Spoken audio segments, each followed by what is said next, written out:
Hi everyone, it's Dr. Guthals here today, and I'm going to be going over some of our challenge cards. So something that we like to do is challenge our students to go beyond the badges. So the first thing you're going to do if you're going to try to complete a challenge card is to click on Mod at the top menu bar. Let's say today I want to make a flood. So I'm going to make a new mod. We're going to do the Blockly multiplayer. And I can click on my flood mod and click on code. Awesome. So now I have a blank mod to work with. So the first thing to think about, so flood. What is a flood? Well, you can imagine a flood in lots of ways. A flood could, a simplest explanation could be a puddle. You could have just, thousands of water blocks be spawned and then it just kind of creates water everywhere. You could create a tower and then the water comes spilling over it and it just kind of starts filling things up. You could create like a little hole and then have water fill that up. Basically, the first thing that you need to do when you're coming up with the answer to a challenge card is figure out how you want this flood to actually be working. So I think I'm gonna make a tower and then make the water kind of flow down off of that tower and then see how far it fills up. So the first thing I'm going to do is grab a function and name it main. The first thing that I would do, if you could see what I was doing, is kind of sketch that out. So I would sketch out a little tower and then figure out where I want the water to start. I'm going to kind of imagine it instead. So I'm just going to have like a little tower like that. And then there's going to be water that just kind of like starts up at the top and then it just hopefully will flow down because of gravity. All right, so we're going to have main. I'm going to make another function called tower just because I want it to happen in a different place. And so we're going to call tower from main.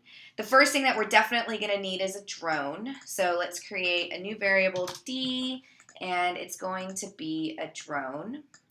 And the drone is going to make the tower. So the drone is going to move, or it's going to place a block, and this block is going to be a brick type, because I just want it to be brick. You could have it be anything. So it's going to place a brick, and then it's going to go up, and I want my tower to be, I don't know, let's just say 5 blocks high. So I'm going to go ahead and use the loop. So it's going to place a brick, go up, place a brick, go up, place a brick, go up, place a brick, go up 5 times, and then it's going to end, the drone will end at the top of the last brick that was placed. So the brick will end here and the drone will be right above it. So that means that after we call tower, we should have the drone place a block of type water. Perfect. And good programming practice says that before I deal with the water, let's just make sure our tower works. Actually, I didn't need to press mod because we're doing it in the simulator.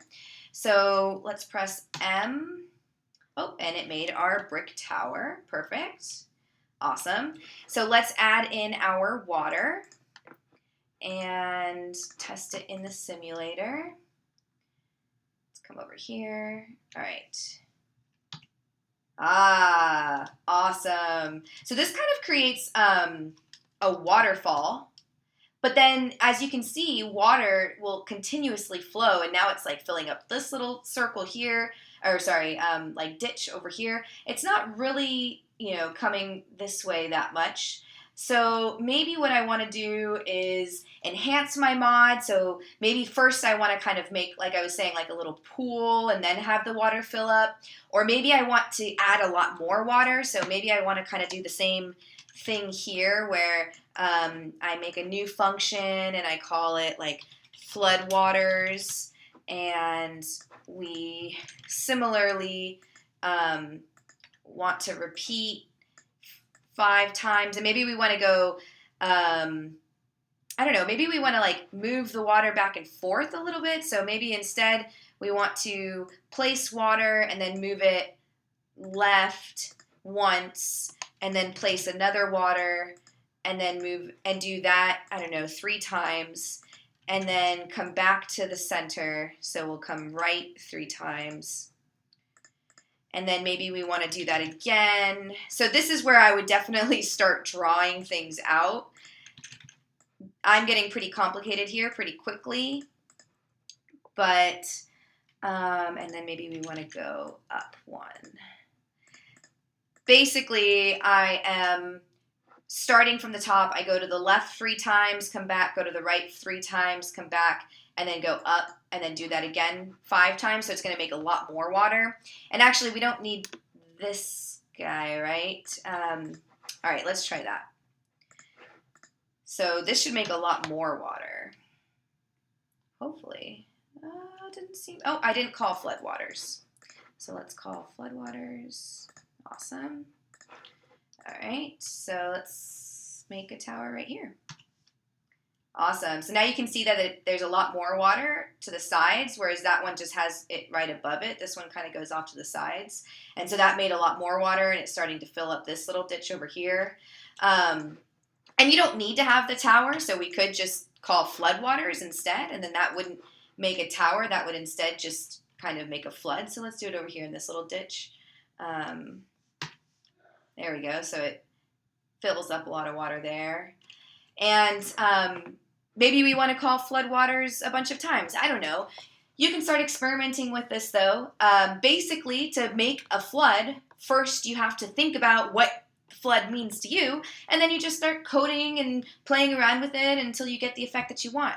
As a teacher, for the students, you might want to encourage them, maybe if, just putting one block of water is not good enough, maybe you want to encourage them to use loops, use other functions, be more creative, come up with 3 different types of floods, maybe add some lightning or some, things like that. But basically, solving a flood challenge just means being creative and trying to figure out your own way of doing it. Hope that helps.